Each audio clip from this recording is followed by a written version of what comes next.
জনাব মোহাম্মদ শওকতুল ইসলাম মৌলভীবাজার 2 মিনিট, সর্বোচ্চ 2 মিনিট বক্তব্য রাখার জন্য আপনাকে অনুরোধ জানাচ্ছি। জনাব মোহাম্মদ শওকতুল ইসলাম মৌলভীবাজার 2। মাননীয় স্পিকার, আপনাকে ধন্যবাদ। এই সংসদে আমার প্রথম দিন, আমি কথা বলার প্রথম দিন। আমি মহান রব্বুল আলামিনের কাছে শুকরিয়া আদায় করছি আমাকে এই মহান সংসদে দাঁড়িয়ে কথা বলার সুযোগ দান করার জন্য। কৃতজ্ঞতা জানাচ্ছি আমার মৌলভীবাজার 2 এলাকার সর্বস্তরের জনসাধারণকে, যারা তাদের মূল্যবান ভোট দিয়ে আমাকে এই সংসদে পাঠিয়েছেন।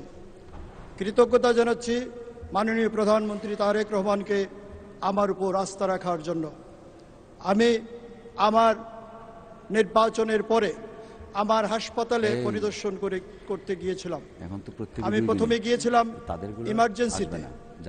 ইমার্জেন্সি যে একটা শব্দ, সেই শব্দটা আমি হাসপাতাল ইমার্জেন্সি রুমে গিয়ে সেই শব্দটা কি বলবো, সেই শব্দটা যে এত বেমানান সেখানে, সেটা আমি কল্পনাও করতে পারি।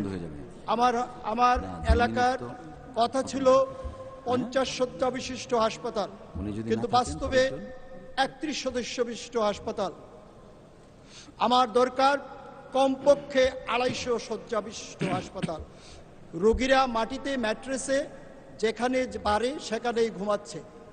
তাদের যে অবস্থা, সেই অবস্থা আমি বর্ণনা করতে পারবো না।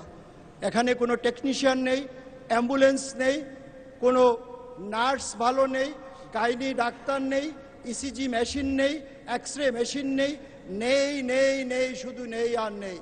মাননীয় মন্ত্রীর কাছে আমি অনুরোধ করব, আমার এই 50 শয্যাবিশিষ্ট হাসপাতালকে যেন 250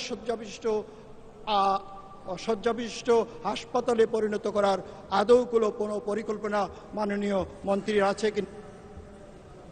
ধন্যবাদ।